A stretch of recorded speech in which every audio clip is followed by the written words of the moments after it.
그래서 온갖 부작용을 불러일으키는 옛 습관이지만 그것도 내 안에 자리를 잡는데 그만큼의 시간과 세월이 들어갔으니까 그걸 대체하기 위해서는 그것을 상쇄하거나 또는 압도할 만한 시간을 더하는 길 외에 인생은 다른 방식의 우회로를 허락하지 않는다는 것을 우리가 인정을 하고 이 횟수를 더하여서 순종하는 길에는 다른 방법이 없는 거거든요. 그래서 우리 간단하게 한번 실습을 해보기 위해서 실습한다, 실천한다고 하는 것은 횟수를 더한다 이런 뜻이거든요. 그럼 한번 해보도록 하겠어요. 다 같이 기지개 한번 켜보실까요? 내가 나올 수 있는 가장 높은 하늘까지 한번 쭉 뻗어보실래요? 이것을 많이 하시면 키가 큽니다. 쭉 뻗어보겠습니다. 또 머무렸다가 쭉 뻗어보실래요? 정말이에요. 당대에 안 커지는 분들은 후대라도 반드시 커지실 거예요. 한번 쭉 뻗어봅시다. 오늘 참 추운 날이에요. 이렇게 스트레치가 운동 가운데 제일 좋은 운동이래요. 알아셨어요? 우리 이렇게도 해볼까요? 이렇게 몸이 좀 뻐근할 수 있으니까요. 오른쪽으로 이렇게 방향을 하는 게 좋겠죠? 이렇게 앞에 있는 사람, 피로를 내가 풀어준다 하는 마음으로 등을 가볍게 이렇게 안마하는 시간을 갖도록 해봅시다. 앞에 있는 사람 등을 두드리면서 이야기할까요? 당신은 사랑받기 위하여 태어났어요. 당신을 만나는 사람은 행복하게 될 것입니다. 당신을 떠나는 인간은 꼭 후회할 것입니다. 좋은 사람과 결혼할 것입니다. 이제 방향을 바꿔서 할까요? 역할을 또 바꿔서 해보도록 해요. 또 역시 앞에 있는 사람에게 당신은 사랑받기 위하여 태어났어요. 좋은 사람과 결혼할 것입니다. 당신을 만나는 사람은 횡재할 것입니다. 당신을 떠나는 인간은 두고두고 후회할 것입니다. 잘하셨어요.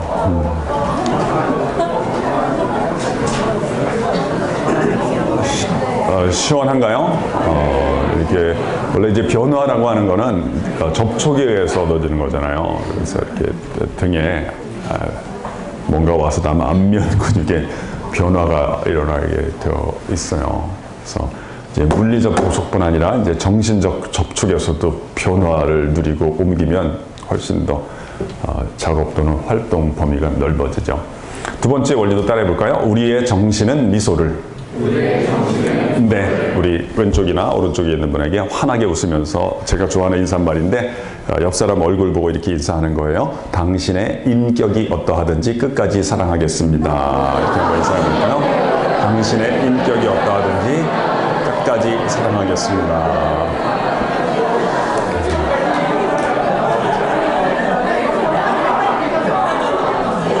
잘하셨어요. 세 번째 원리도 같이 따라해 볼래요? 우리의 영혼은 사랑한다는 한마디를. 네. 사랑한다고 우리가 다 행복해지는 것은 아니죠. 여러분 많이 아시고 또 어떤 분은 경험을 가지셨을 거예요. 사랑을 하되 좋은 습관을 갖고 사랑하는 것이 사랑하는 것보다 훨씬 더 중요해요. 어떤 것이 좋은 습관일까? 사랑하는 데 있어서 사랑은 감정이 깊이 개입되는 영역이기 때문에 그 실수를 범하기가 더 쉬운데요. 사랑을 하되 충동적으로 사랑하는 것이 아니라 수명이 긴 안정적인 사랑을 하는 습관을 들이는 것이 참 중요해요. 수명이 너무 짧은 사랑을 하게 되잖아요. 그러니까 오히려 더 상처가 되고 심하면 응어리가 되고요. 또 다음에 사랑하게 하는데 이렇게 어려워져요. 그래서 저는 사랑도 중요하게 생각하나 그 이상으로 수명이 중요하다고 보는 거예요. 그래서 여러분 참 강의를 잘 들으시네요. 이렇게 계속 저만 쳐다보시니까 조금 부담스러워요. 우리 학생들은 제가 강의나 설교를 길게 하는 것을 별로 좋아하지 않거든요. 그래서 저는 학교에서는 저의 설교를 짧게 하는 것을 통해서 저의 인기를 유지하는 편이에요. 우리는 학생들이 그냥 억지로 하는 게 많아요. 이렇게 교양 필수로 하는 게 많기 때문에 학생들이 이렇게 썩 우호적이지 않아요. 호의를 갖고 있지도 않아요. 그래서 저는 기도할 때도 다수가 3분의 2 이상이 교회를 한다니까 길게 안 해요. 그냥 한 문장 정도로만 해요. 제가 채플에서 기도할 때는 기독교 교론이나 이런 거는 기도도 하는 경우가 많지 않지만, 그리고 제가 기도를 할 때 눈 감고 있는 학생들도 별로 없어요. 제가 설교할 때는 눈 감고 있는 학생들이 많아요. 기도할 때는 눈 감고 있는 학생들도 별로 없어요. 네, 지난번에 제가 그렇게 기도를 했는데 학생들이, 교회 안 다니는 학생들도 좋아하더라고. 하나님, 우리 학생들이 청년 시절에 즐겁고 또 재미있는 일들이 많게 하시되 수명이 긴 행복과 수명이 긴 아름다움을 누리면서 살아갈 수 있도록 하나님께서 꼭 좀 도와주세요. 그렇게 기도를 했는데 교회 안 다니는 학생들도 좋아하더라고요. 그래서 우리가 친구나 또 우리 청년회가 잘 되려면 사실 우리 교육자의 수고도 필요하지만 이게 선배가 잘 돼야 돼요. 대체로 보면 이렇게 탄탄한 청년회는 이 선배가 이렇게 지도자 못지않게 중요해요. 그래서 우리가 친구 간에 또는 선후배 간에 사랑을 하더라도 수명이 긴 사랑을 우리가 할 수 있기를 바라고, 그러니까 무슨 말이냐면 지금만 친한 게 아니라 여러분이 일평생 여러 영역에서 우정을 맺으면서 각자 서로 돕고 도움을 받는 관계가 됐으면 참 좋겠는데요. 아무튼 그렇게 되길 바라면서 이번에 앞자리 뒷자리에 앉은 분들이랑 한번 인사해요. 우리 끝까지 사랑합시다. 이렇게 한번 인사해 볼까요? 우리 끝까지 사랑합시다.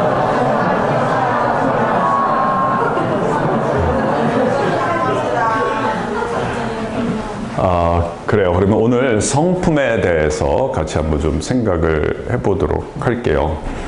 시간이 그렇게 많지 않으니까요. 제가 이론적인 얘기보다는 몇 가지 질문을 던져보고 그에 대해서 대답하는 식으로 해보고요. 그리고 혹시 또 여러분이 질문 있으시면 같이 한번 생각을 해보도록 할게요. 먼저 우리 존재의 목적에 대해서 한번 좀 살펴보도록 할게요. 하나님은 우리를 왜 지으셨을까 하는 목적이에요. 어떤 분들은 이런 거 고민할 때가 있죠. 청년 시절에 나는 왜 이 세상에 태어나서 이 고생을 하고 살아야 되는가? 내가 원해서 선택을 해서 태어난 것도 아닌데 하나님이란 분이 정말 계신다면 나를 왜 지으셨을까? 이런 고민을 하신 적이 있을지 몰라요. 이러한 고민 또는 질문을 우리는 단순한 지적인 호기심에서 나온 질문이 아니라 삶의 슬픔과 아픔이 묻어있는 질문이라 그래서 실존적인 질문이라고 부르죠. 이 물음에 대해서 성경은 뭐라고 대답을 할까요?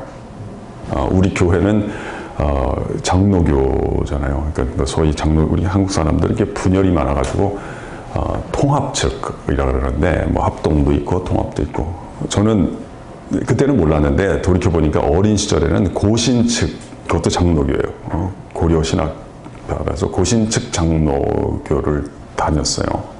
그래서 주일학교에서 뭘 배웠냐면 공과책을 배운 게 아니라 웨스트민스터 소요리 문답이라는 걸 배웠어요. 그 웨스트민스터 신앙 고백이 있고요. 대요리 문답, 라지 카테키즘이 있고 또 좀 축약한 소요리 문답이 있었어요. 물론 다 잊어버렸어요. 근데 지금도 첫 번째 질문은 기억이 나요. 첫 번째 질문은 뭐였냐면 인간의 본분은 무엇입니까? 답은 이렇게 돼요. 하나님을 영화롭게 하며 그를 영원토록 즐거워하는 것입니다. 뭔 말인지도 모르고 배웠던 기억이 나요. 하나님은 나를 왜 지었는가? 또 여기서 나라고 하는 것은 인간이죠. 나무 말고 인간으로서 하나의 종의 일부인 나를 왜 지었냐? 성경의 답변은 다음과 같죠. 하나님 안에 있는 탁월한 속성과 성품을 나를 통해서 옮기기 위하여 나를 지으셨다는 거예요. 그러니까 하나님은 나를 지으셨는데 어떤 부르심이 있다는 거예요. 우리 베드로후서 1장 4절에 보면 신의 성품에 참여하는 자로 부르셨다, 이런 표현이 있는데요. 우리 신학에서는요, 또는 성경에서는 창조보다는 부르심이라는 개념이 더 우선하는 거예요. 부른다는 말 알죠? 부르는 거. 야, 이리 와봐라, 이렇게 부르는 거. 보통은 멀리 있는 누군가를 가까이 또는 가까이 있는 누군가를 내 품 안으로 이끌어 드릴 때 보통 우리가 부른다고 얘기를 하는 거예요. 이제 부르되 없는 것을, 우리는 있는 것만 불러요. 능력이 없으니까. 근데 없는 것을 있는 것으로 부르는 것을 창조라 그러는 거예요.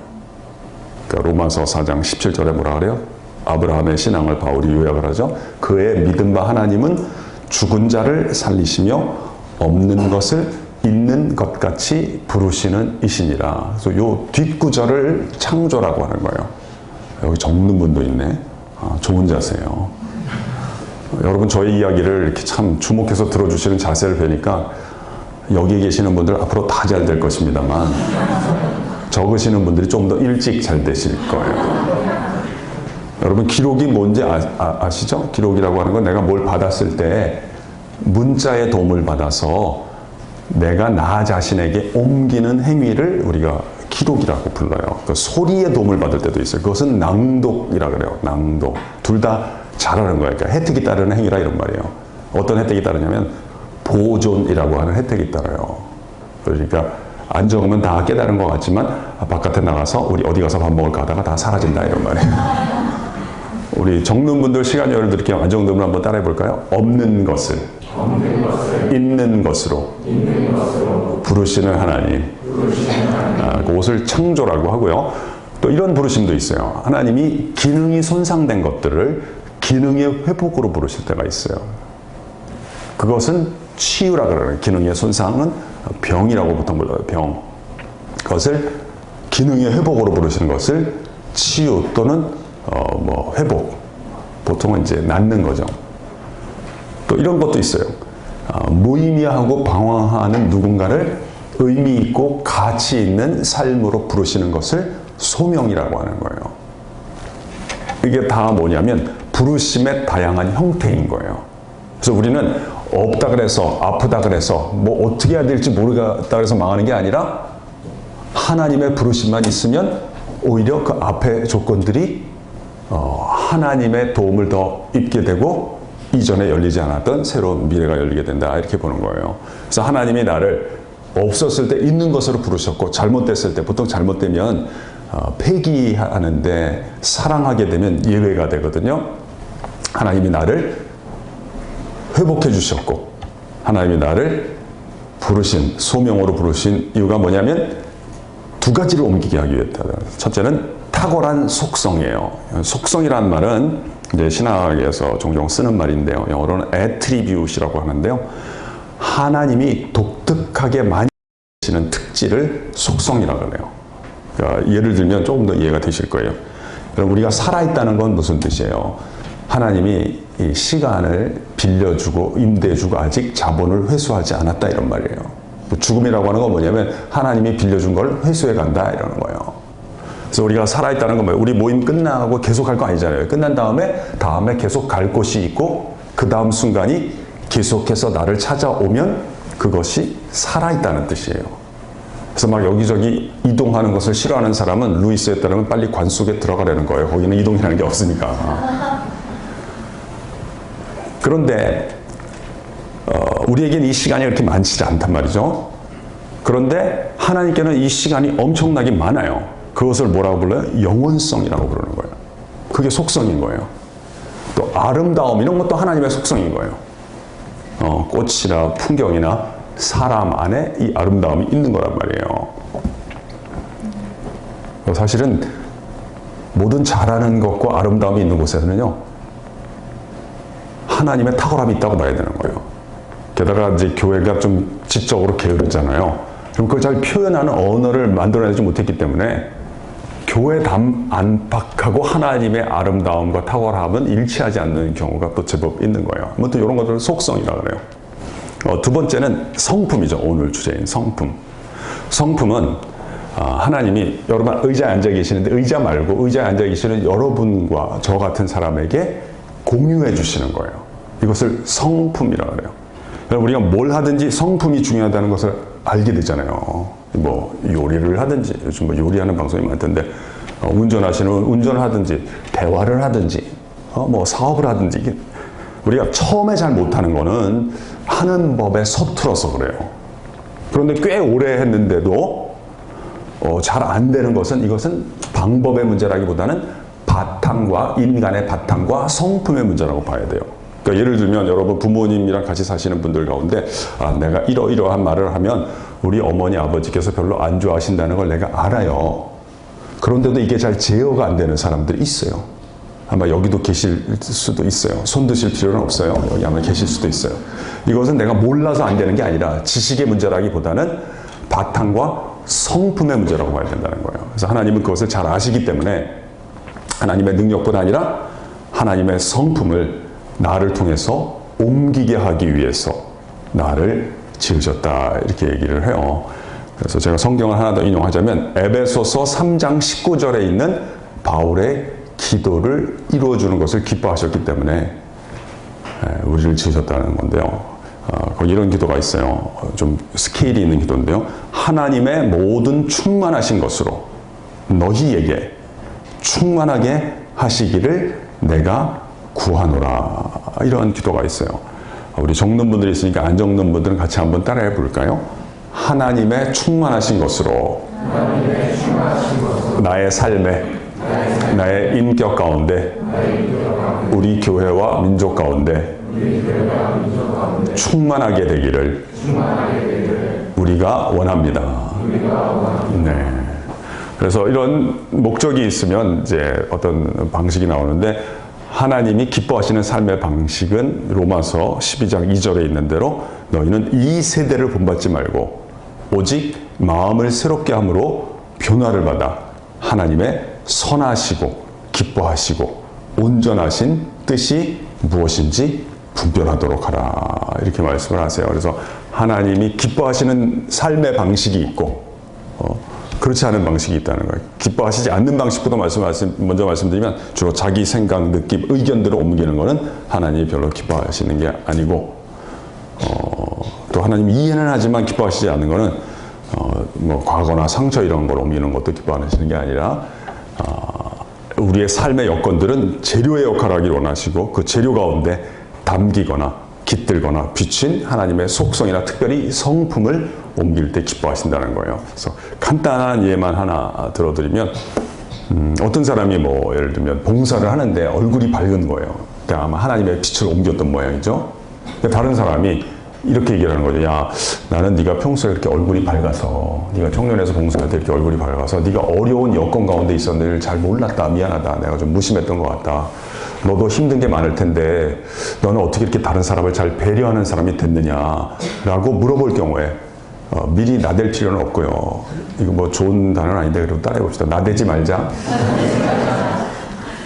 무슨 뜻인지는 아시죠? 나댄다는 건 뭐예요? 두 분 사이의 관계가 숙성이 되기 전에 너무 일찍 무대에 뛰어 올라오거나 상대방을 재촉하는 것을 보통 우리가 나댄다고 하는 거죠.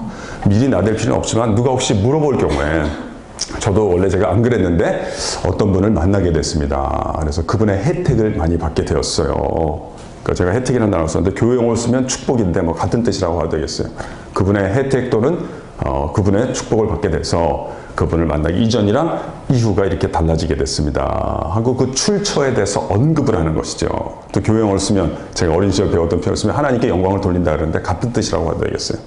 그 출처에 대해서 언급하는 것을 통해서 원천에 있는 덕이 길어지도록 하기 위해서 하나님께서 우리를 지으셨고 또 잘못됐을 때 폐기하지 않고 회복해 주셨으며 오늘도 나의 삶을 고용해 주신다고 성경은 이야기를 하는 것이죠.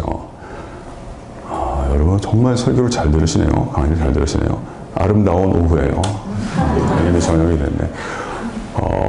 그러면 이제 이 성품에 해당하는 것이 있는데, 그 보통 여러 가지가 있는데 뭐 사랑도 있고 뭐 관대함, 사랑, 희락, 화평, 인내와 자비와 양선, 충성, 온유, 절제, 이러한 열매들에 해당하는 것들이 있는데요.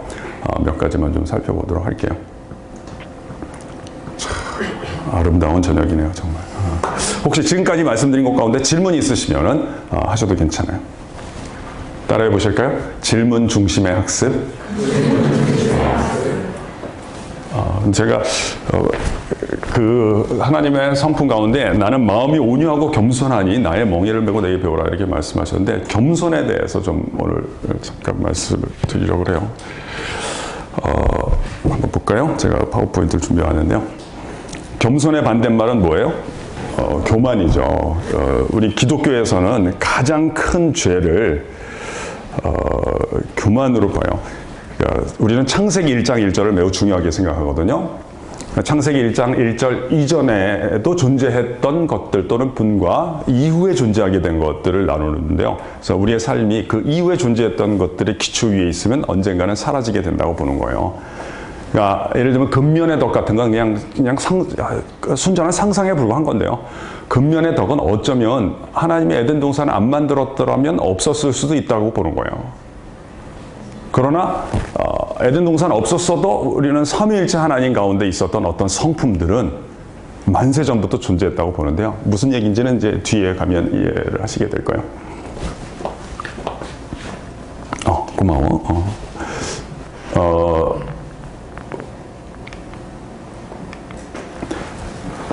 우리 기독교는 뭐 천국에 간다 이렇게 표현할 수도 있지만 더 정확하게 얘기하면 하나님의 신적인 우정의 초청을 받는 종교다 이렇게 보통 얘기를 해요. 그런데 우정을 맺는 데 있어 꼭 필요한 덕목이 있는데 그것은 겸손이에요. 이게 어떻게 되냐? 좀 도와주실래요? 이 오른쪽 삼각형 화살표 누르면 되는 거죠? 네. 근데 이게 갑자기. 제가 지금 말씀드린 내용은 루이스의 순전한 기독교 3권 8장의 가장 큰 죄라는 내용으로 많이 다뤄지고 있는데 더 알고 싶으면 조책을 좀 더 읽어보셔도 괜찮아요. 저건 그림이고 제가 세 가지 유지로 말씀을 드리려고 그래요. 겸손을 알기 위해서 먼저 교만을 말씀드리겠는데요.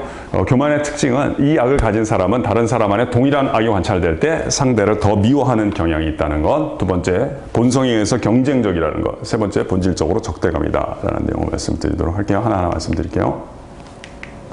교만이란 무엇일까요? 보통 보면 사람마다 악을 다르게 갖고 있어요. 어떤 사람은 너무 뭐 방탕하고 어떤 사람은 너무 무심하고 뭐 이런 경우가 있어요. 어떤 사람은 엄격하고 그래서 서로 다른 악이 있어요. 사람마다 다 달라요. 그런데 이 악은 모든 사람에게 다 있어요. 이것에서 자유로운 사람은 없어요. 그리고 대체적으로 어떤 또 특징이냐면 자기가 이 점에서 약하잖아요. 그러면 다른 그 약한 사람을 보면은 좀 측은지심을 여겨요. 근데 이건 참 묘하게 이 악이 있는 사람은 다른 사람 안에 이 악이 관찰될 때 다른 사람을 더 미워해요. 분노하게 됩니다. 사람들이 이 악보다 더 싫어하는 악이 없으나 놀랍게도 이 악만큼 사람들이 스스로 깨닫지 못하는 악이 없어요. 영어가 좀 더 실감나는데 한번 볼까요? There is no fault which makes a man more unpopular. 사람들 사이에서 이거보다 더 인기 없게 만드는 게 없어요. 자기가 그것 때문에 인기가 없잖아요. 그러면 그걸 고치려고 무슨 수를 다 써요. 그게 모양이든지 악시든지. 근데 이게 어떤 모임에서든지 인기가 없게 만드는데 그 다음은 보면요. No fault which we are more unconscious of in ourselves. 우리 안에 그러한 것이 있다는 것에 unconscious, 전혀 의식을 못하는 악이라는 거예요. 이 악은 무엇일까요? 그것은 교만이에요. 교만은 다른 사람의 교만에 대해서 분노하는데요. 이 3인칭으로 묘사하니까 실감이 안 나니까 1인칭으로 한번 묘사해 볼게요. 내가 교만할 때 다른 사람의 교만은 나를 더 화나게 만든다는 거예요. 이걸 잘 이해하면 혹시 여러분 내가 교만한지 아닌지 알고 싶어요? 그러면 어떻게 하면 되냐면 교만한 인간 근처에 가보면 돼요. 엄청 화나면 너는 확실하게 교만하다고 보면 되는 거예요.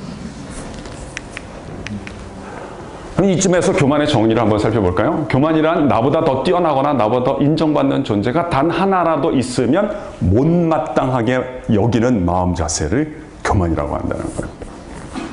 정의가 항상 중요하니까요. 다시 한번 잘 생각해보면 나보다 더 뛰어나거나 나보다 인정받는 존재가 하나라도 있으면 못마땅하게 여기는 마음 자세다.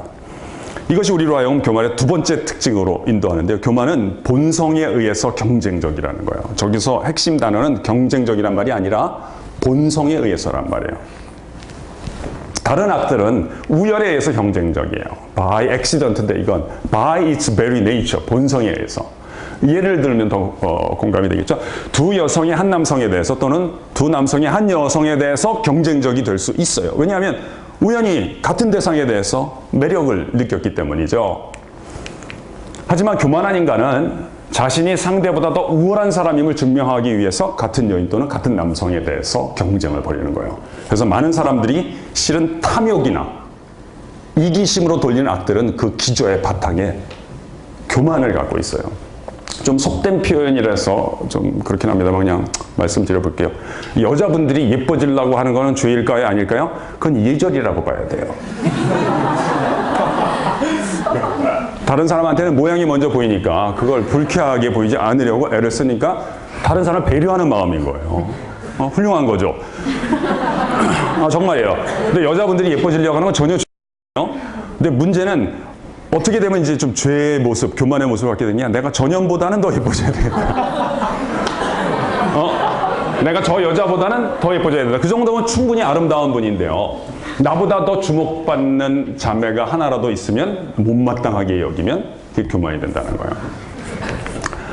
루이스는 책에서 어떤 여인의 경우를 예를 들고 있는데 여러분 어떻게 생각하실지 모르겠어요.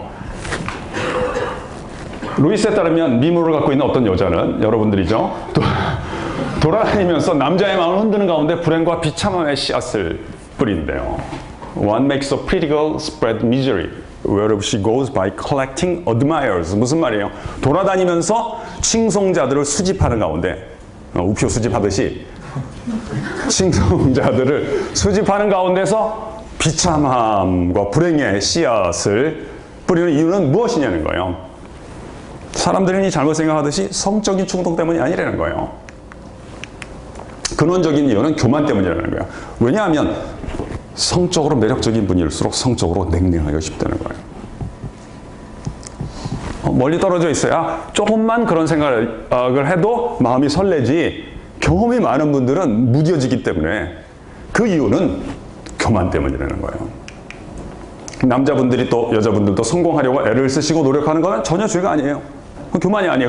그러나 내가 저 동창생보다는 성공해야 되겠다 라고 생각한다면 그것은 교만이에요. 나보다 더 인정받는 존재를 견딜 수 없는 것이죠. 어떤 모임에서 우리가 잘난 척하는 인간을 견딜 수 없는 이유는 내 안에 바로 그 충동이 있기 때문이라는 거죠. 같은 장사를 하는 사람들끼리는 화합되기가 어렵겠죠. 그렇기에 교만한 사람들이 모인 곳에서는 결코 우정이 형성될 수가 없어요. 간혹 우리는 술주정뱅이들 사이에서 우정이 형성되는 것을 볼 수 있어요. 유쾌한 관계가 형성되는. 물론 수명이 짧다는 게 문제가 있는 거죠. 술이 깨면 사라지겠지만 그럼에도 불구하고 우정은 형성되는 거예요. 그러나 교회 담벼락 아니라 할지라도 교만한 인간들이 모인 곳에서는 멋진 신사, 아름다운 숙녀분들이 모인 곳에서도 경건한 자매, 형제들이 모인 곳에서도 교만한 인간이 있으면 우정이 형성될 수 없는데 교만은 본성상 경쟁적이기 때문이다. 이게 우리로 하여금 세 번째 포인트로 요지로 인도하는데요. 교만은 본성적으로 경쟁적이라는 걸 두 번째 말씀드렸어요. 그렇게 그것은 적대감이다. 사람들 사이의 적대감일 뿐만 아니라 하나님을 향한 적대감이기도 하다는 거예요. 마귀가 천사의 자리에서 마귀의 자리로 떨어진 것은 무능함이나 무지함 때문이 아니었어요. 그것은 교만 때문이었어요. 자신보다 더 뛰어난 분이 계시다는 사실을 받아들일 수가 없었던 것이죠. 내가 교만한 사람인가를 알아보는 방법은 내가 얼마나 자기 자랑을 많이 하는 사람이냐, 쇼업을 하느냐, 과시하느냐에 의해서만 알아볼 수 있는 게 아니에요. 더 중요하고 더 핵심적인 물음이 있는데요. 그것은 내가 우정을 형성하는 사람인가 아니면 우정을 방해하는 사람이냐에 의해서 확인할 수 있는 거예요. 또 혹시 교만한 여부에 대해서 이렇게 측정하는 지표를 알기를 원하시면 이렇게 생각해 보시면 돼요. 여러분이 뭐 셀이든지 어떤 공동체에 참여했을 때, 여러분이 들어갔을 때 우정이 형성되고 활성화되기 시작하면 당신은 겸손한 사람인 거예요. 근데 네가 떠나고 난 다음부터 우정이 활성화되기 시작하면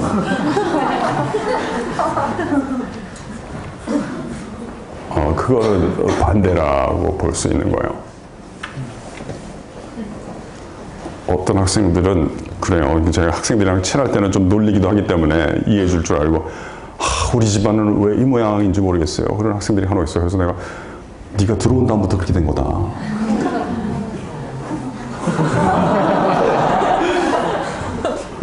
너 없을 때는 밝았는데 네 엄마 네 발자국 소리 들 때마다 가슴이 무너지기 시작한 거다. 당신이 그 모임에 참여하고 있을 때 우정이 형성되고 우정이 활성화되는. 이제 교만의 세 가지를 살펴보았으니까요. 우리가 겸손에 대해서 살펴보도록 해요. 제가 두 가지만 좀 같이 생각해 보고 싶어요. 첫째, 요지를 먼저 말씀드리고 내용을 말씀드릴게요. 칭찬받았을 때 기뻐하는 것은 교만이 아니에요. 그렇게 너무 과민 반응을 보일 필요 없어요. 그리고 겸손한 사람은 자신을 과하게 낮추는 사람이라기보다는 자신을 자연스럽게 잊을 수 있는 사람이라는 것을 각각 말씀을 드릴게요. 우린 자주 교만에 대해서 오해하는 경우가 있는데, 먼저 첫째, 칭찬받았을 때 기뻐하는 것은 교만이 아니에요. 그건 자연스러운 반응이에요. 여러분이 어떤 봉사를 잘했을 때, 물론 문제의 소지는 있어요. 내가 했던 일들이 다른 분들에게, 우리 셀원들에게나 우리 청년들에게 기쁨의 계기가 되었다는 사실로 인해서 행복한 느낌, 그거는 건강한 거예요. 좋은 거예요. 근데 거기서 떠나가서 이런 말을 들으니 난 얼마나 대단한 사람인가 라는 근거 없는 결론으로 이사 가시면 교만의 씨앗이 싹 트고 있는 거예요. 내가 이렇게 찬양 인도도 하고 모임도 인도하고 그런데 제가 할 때는 안 되는 내가 할 때 역시 잘 되는 거야. 나는 얼마나 대단하냐.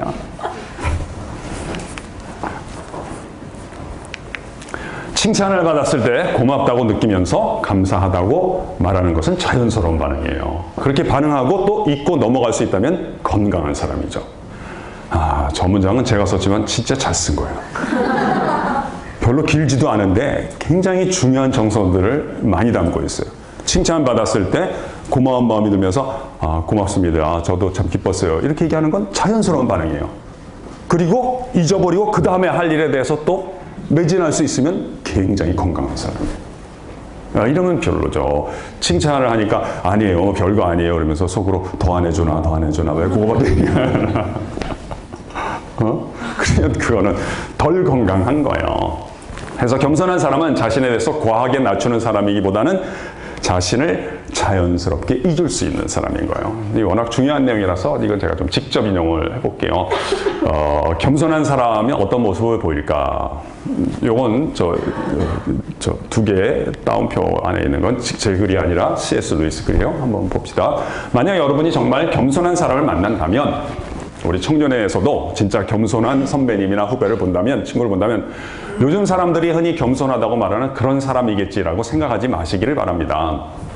그는 저야 정말 부족한 사람이죠 라는 말을 늘 입에 달고 다니는 느끼하고 역겨운 사람이 아닐 것입니다. 아마 그가 우리에게 주는 인상은 여러분이 그에게 무슨 말을 하든지 진지한 관심을 갖고 들어주는 쾌활하면서도 지적인 사람이라는 것이 우리가 그로부터 받는 인상의 전부일 것입니다. 만약 그에게 호감이 생기지를 않는다면 인생을 너무 쉽게 즐기는 것처럼 보이는데 우리가 약간의 질투를 느꼈기 때문이겠죠. 그는 자신의 겸손을 의식하지 않을 것입니다. 아니, 아예 자기 자신을 전혀 의식하지 않을 것입니다. 대단한 문장이에요. 너도 대단하다. 대단한 문장이에요. 이 겸손은요, 자기를 낮추는 게 아니라 굉장히 건강한 사람이 되기 시작해요. 하나님의 성품이 이식되기 시작하는 거예요. 제가 작년 겨울에 이게 좀 이렇게 아파가지고 목 디스크가 좀 와가지고 한의원에 갔는데, 제가 가까운 한의 원장님이 계셔서 목사님 어떻게 오셨냐 그래가지고, 원장님 제가요 밥을 먹는데요 그냥 밥하고 국을 곧바로 만나고 싶은데 여기 내 팔이 있다는 걸 자꾸 알겠네요. 여러분 여기 올 때 발 생각 안 하고 왔죠? 발이 건강하다는 거예요. 이 숟가락 들 때 이게 아픈 거예요. 그래서 내가 팔이 있다는 걸 자꾸 알게 되는 거예요. 겸손한 분들은 있잖아요. 그냥 친구를 만나는 거예요. 내가 어떻게 보이나 나를 의식한다는 것 자체가 팔이 있다는 걸 의식하는 것이 건강하지 않듯이 음식을 만나고 자리를 만나고 사람을 만나고 나무를 만나고 때로 시련도 만나고 엄청 잘하는 사람도 만나고 하나님 모든 조건을 완벽하게 갖춤으로써 우리를 쓰시는 것이 아니라 그냥 요셉 한 사람을 교만했던 그 인간을 겸손하게 만들어 주심으로써 노예 상태는 노예 상태대로, 죄수 상태는 죄수 상태대로 찾아오는 모든 삶의 조건들과 우정을 맺게 해주시는 거예요. 그러니까 높은 자리에 올라가서도 우정을 맺는 거예요. 대단한 거죠. 이건 진짜 대단한 거예요. 그러니까 바울이 무슨 선교를 많이 해갖고 하나님께 감사하는 게 아니라 육체의 가시 같은 자신 안에 있는 어떤 잘못 보면 열등감의 소지가 있는 것인데 오히려 그것 덕에 자기가 자고하는 마음이 없어지고 겸손하게 돼서 다른 모든 것들과 우정을 맺게 되고 감사하는 사람이 되니까 자기는 자랑할 것이 없지만 혹 자랑한다면 자신 안에 있는 육체의 가시를 자랑하겠다. 내 은혜가 내게 족하다. 그리스도의 능력이 내게 머물게 하려 함이니라. 대단한 거예요, 여러분. 그래서 저는 겸손함의 표지, 아까 루이스의 표를 들어서 저는 겸손한 사람의 특징, 만약에 제가 하나님의 겸손의 도움을 얻는다면 다른 친구들이 뭘 하거나 무슨 말을 할 때 넋을 잃고 들어주는 힘이 생긴다는 거예요. 두 번째 도트에 있는 건 넋을 잃고 저게. 여러분이 아마 스바냐 3장 17절을 좋아하는 분이 계실지 몰라요. 너의 하나님 여호와가 너희 가운데 계시니 그는 구원을 베푸실 전능자신데 그가 너로 인하여 기쁨을 매우 기뻐하시고 즐거이 부르신다. 한편으로는 하나님이 어떠한 행동을 하시는가에 대한 묘사이지만 더 엄밀하게 말하자면 잘해봐야 솔직히 우리가 얼마나 잘하겠어요. 저렇게 봐주시는 분의 성품에 대한 묘사라고 보는 것이 더 적합하다. 온갖 실수투성이지만 봐주시는 분이 어떻게 봐주신다? 넋을 잃고 봐주고 기뻐하신다는 거예요. 그냥 중요한 질문을 저런 질문이 안 나오도록 살면 좋지만 근데 뭐 피해갈 수가 없으니까 해보도록 합시다.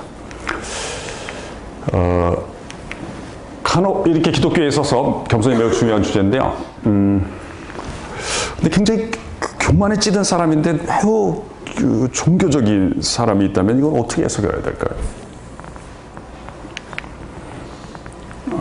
시간이 없으니까 저건 좀 넘어가더라고요. 다시 질문 던져보겠습니다. 누가 보기에도 교만한 가운데 찌들고 또 물들어 있는데 본인은 성경도 많이 인용하고 교회도 선전하요.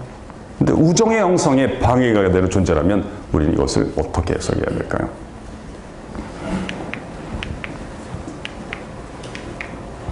루이스에 따르면 그 사람은 거짓된 가상의 하나님 앞에 500원 동전만큼의 겸손을 제공을 하는 가운데 동료 인간들에 대해서는 5만 원 지폐 이상의 교만을 얻어내는 인간이라는 거예요.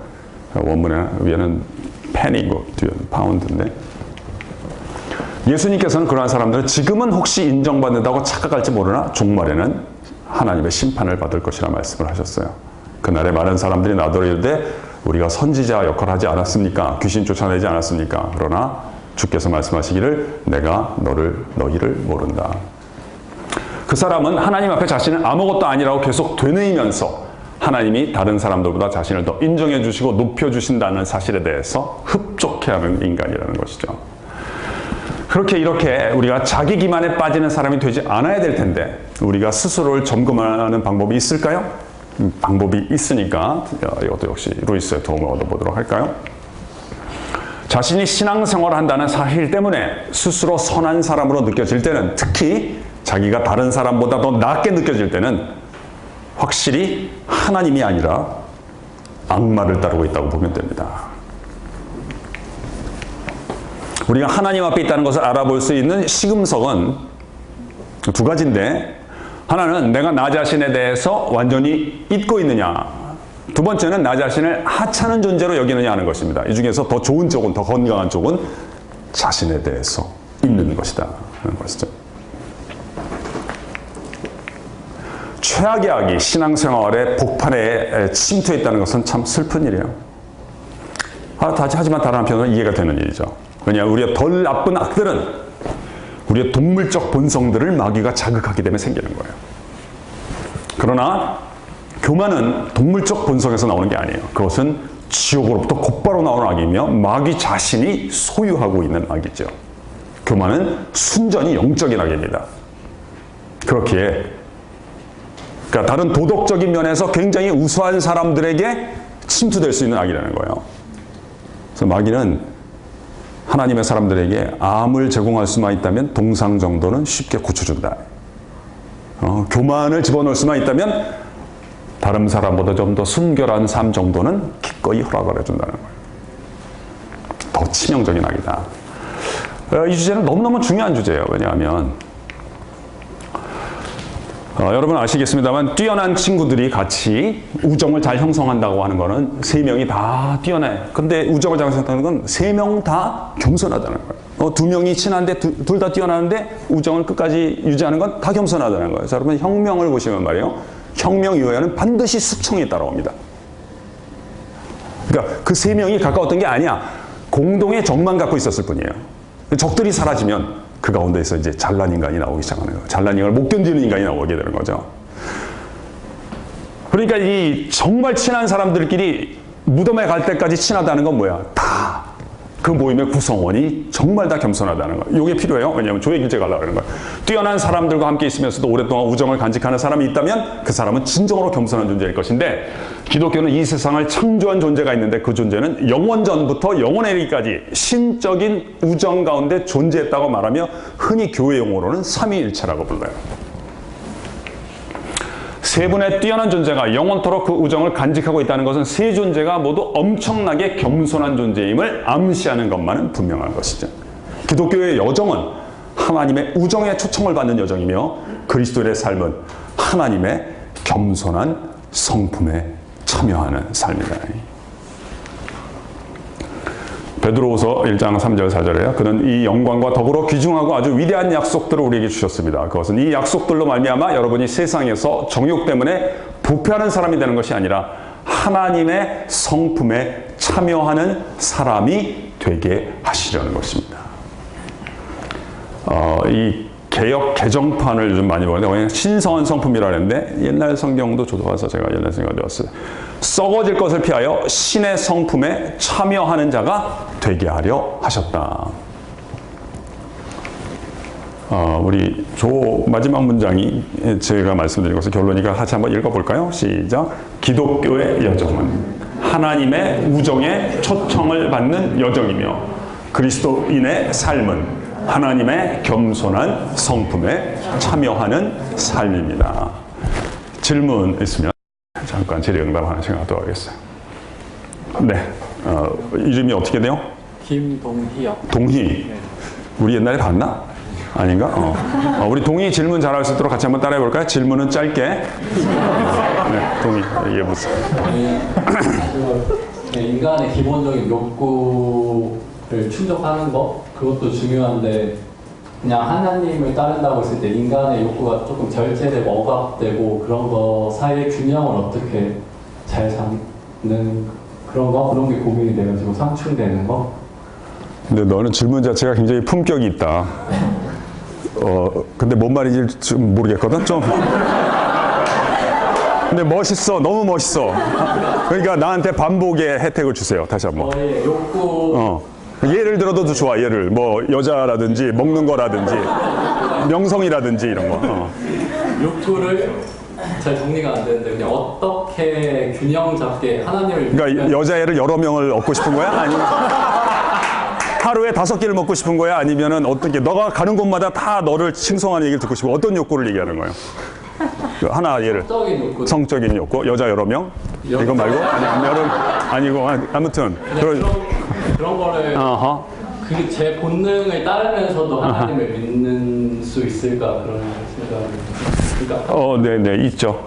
있고 그게 맞는 거예요. 우리 빌립보서 2장 13절에 따르면 하나님은 고마워요. 하나님은 우리의 욕구를 억압하는 분이 아니라 당신의 기쁘신 뜻을 따라서 우리 안에 소원을 두고 행하신다 그러는 거예요. 그러니까 욕구라는 표현을 썼습니다만 소원이죠. 소원 바라는 거. 근데 욕심하고는 다른 거예요. 욕심하고는. 우리 안에 소원이 있다는 사실은 하나님의 뜻이 있다고 봐야 되는 거예요. 그걸 나쁘게 보면 안 되는 거예요. 그럼 그것이 욕심이 되는 것은 우리가 제어를 해야 되는 거예요.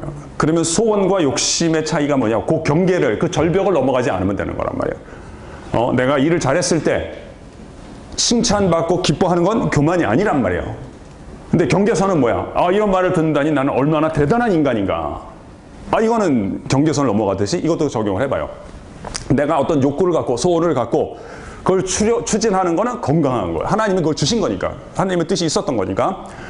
그런데 문제는 욕심이 되기 시작하면 문제가 되는데, 욕심은 뭐냐면 소원에다가 수학식을 하면 빼기, 하나님의 주권을 빼면 그게 욕심으로 전락할 수가 있어요. 그러니까 예를 들면, 정의를 먼저 들고 예를 들면, 욕심이란 내가 원하는 것을 내가 원하는 때 내가 원하는 방식으로 얻어야 되겠다고 하는 집착을 욕심이라고 하는 거예요.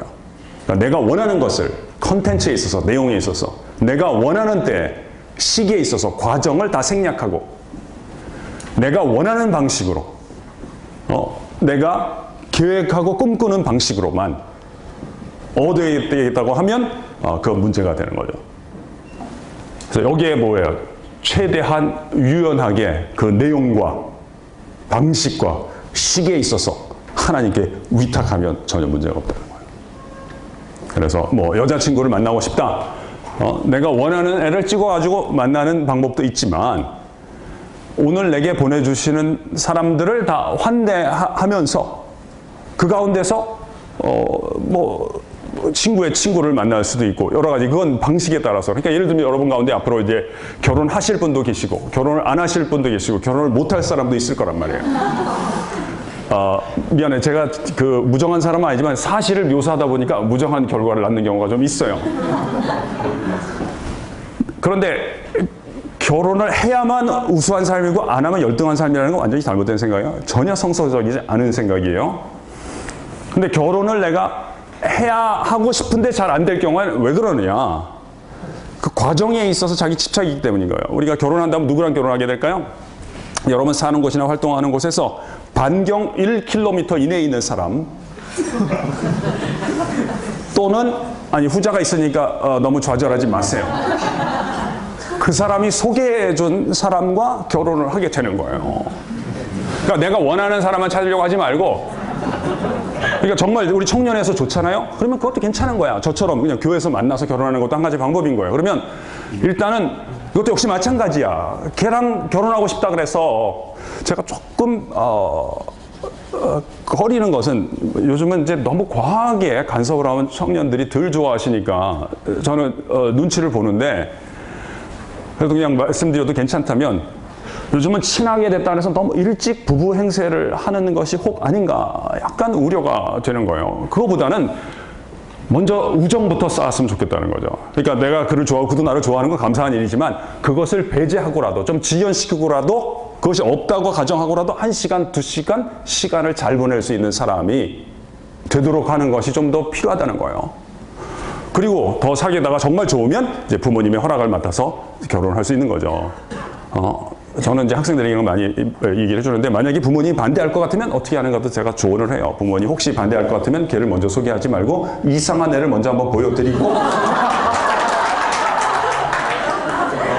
다음에 그 친구를 소개하는 게 좋을 수 있다. 그래서 아빠가 마음에 안 들지만 옛날에 데리고 왔던 그런 보다 낫구나 싶어서 반대를 안 할 수 있도록 도와드려야 된다. 그런데 서로 마음에 안 들 수 있는데 이 부분이 중요한 거예요. 우리는 원하는 사람만 만나고 싶어 하잖아. 그것도 사회적인 욕구인데 어느 부분 넘어가면 병적이 된단 말이지. 다른 사람을 판단하게 된단 말이에요. 그렇게 하지 말고 그건 원하지 않을 수가 있는 거지. 왜냐하면 걔도 너를 별로 안 좋아하거든. 세임이란 말이에요. 그리고 우리는 유전자가 다르고 기질이 다르기 때문에 취향이 다를 수밖에 없는 거예요. 그래도 좋은 친구가 되어야 된다는 거야. 좋아해도 너무 좋아하지 말고 좋은 친구가 되어야 되고, 기본적으로 하나님은 우정 가운데 존재하셨기 때문에 노동자를 지금 창조해낸 게 아니라 신의 우정에 참여하는 자를 지으셨으니까 좋아해도 우정부터 먼저, 서로 뭐 취향이 안 맞아도 역시 좋은 친구 또는 너보다 나이가 많은 네가 좋은 후배가 될 수 있도록 노력을 하고, 그래서 그 친구나 그 선배로 하여금 결혼할 사람을, 서로 또 취향이 맞는 사람이 있을 수 있으니까 소개해 주도록 만드는 힘이 있으면 우회적으로 하는 것이 좋다 이거. 제일 중요한 건 뭐냐면 위탁하는 능력이 있어야 된다는 거. 위탁하는 능력. 자기 고집에 노예가 되지 말아야 된다. 자기 취향에 노예가 되지 말아야 된다. 아주 질문이 너무 품격 있어요. 동의. 아름다운 밤이에요. 또 혹시 다른 질문? 내가 시간을 벌써 6분 오버했네. 좀 더 해도 돼요?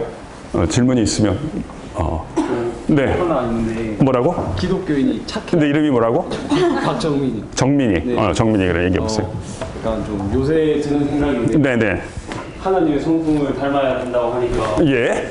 기독교인이라면 좀 착해야 되는지 약간 그게 항상 고민이에요. 뭐 된다면 한번 주시면 안 되는데 어떻게 하겠어요? 만약 착하게 안 하면 하나님의 성품이 아닌 건지.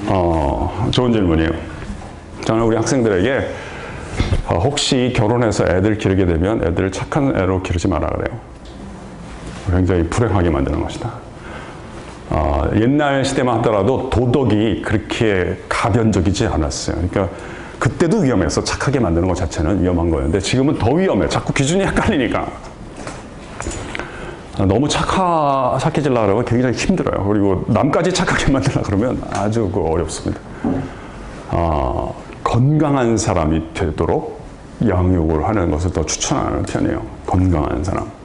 건강하다고 하는 건 뭐냐면 환경과 좋은 관계를 맺고 필요한 다음에 다시 회복될 능력이 있는 것을 건강하다라는 거예요. 특별히 이 진짜 건강한 사람은 새로운 종족을 낳을 수 있고 어린 자들을 잘 품을 수 있는 것을 건강하다라는 거예요. 이게 또 성품의 정의이기도 한 거예요. 제가 성품 자체는 많이 말씀을 안 드렸는데 제가 이름보다 오래 기억되는 성품이라는 책을 썼는데 오늘은 요 겸소를 좀 말씀드리려고 성품에 대한 저의 정의는 다른 사람이 혹시 잘못해서 나에게 상처나 좀 기분 나쁘게 하거나 또는 손실을 초래했을 때 상대방만이 아니라 상대방의 잘못과 상처까지 품을 수 있는 힘을 성품이라고 하는 거예요.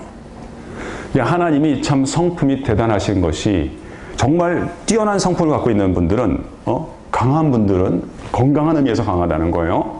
군사적으로 강하다는 게 아니라 강한 분들은 어떤 특징이냐면 상대방과의 관계 속에서 심지어 이건 사업에도 적용이 되는데요. 상처와 손실을 포함해서 관계가 강한 사람들은 관계를 파산하지 않는 힘을 갖고 있는 사람이 건강한 거고 성품이 되는 거예요. 경영도 잘하는 사람은 어떤 사람이냐? 손실을 포함해서. 그러니까 여러분 이렇게 학교 교사했던 분들이 이렇게 자영업하거나 그러면 잘 안 되는 확률이 높대요. 왜냐하면 이분들은 실패한 적이 없거든. 학생들은 다 틀리고 자기는 언제나 맞잖아. 그러니까 경영할 때도 있잖아요. 손해보는 것을 죽기보다 싫어해요. 그러니까 어떻게든지 이익으로 남기려고 하다가 또 머리까지 좋거든. 되게 어떻게 돼요? 초기에 90%는 성공이 마지막 5% 내지 10%의 실패를 위해서 존재하는 사람이 될 수가 있는 거란 말이에요. 그렇게 하면 안 되고 손실을 자꾸 손실이라고 생각하면 안 되고 비용이라고 생각하라고. 그 비용을 지불을 해서 거기서 찾아오는 혜택 또는 이득을 품을 수 있어야 되는데 그러려면 어떻게 돼요? 과정 속에서 손실을 견디는 능력이 있어야 된다. 손실을 보면서 때로 언짢은 마음이 있으면서도 관계와 사업을 파산하지 않는 힘의 바탕이 성품이라고 해야 되는데 그런 사람을 길러야 된다. 그래서 너무 착한 거 좋아하면 어떻게 돼요? 사람들을 갖다가 단죄하기가 쉽단 말이지. 그거는 제가 뭐 기독교 드시는 방법이 아니고 예수님도 내가 온 것은 너희를 착하게 만들려 함이 아니라 내가 온 것은 생명을 얻게 하기 위함이다. 그래서 우리 기독교적인 방식은 우리도 살아있는 사람이 되고 다른 사람을 살아있게 만드는 것이 더 건강한 신앙의 여정이다라고 볼 수 있어요. 예를 들면 우리가 먹는 거 있잖아요. 먹는 거. 먹는 것만 탐하는 건 육적인 것일 수 있어요. 그러나 다른 사람을 먹이는 건 영적인 거라고 봐야 되는 거예요. 우리 조장들이 하나님의 성품을 닮았다 그러면 어떻게 되겠어요?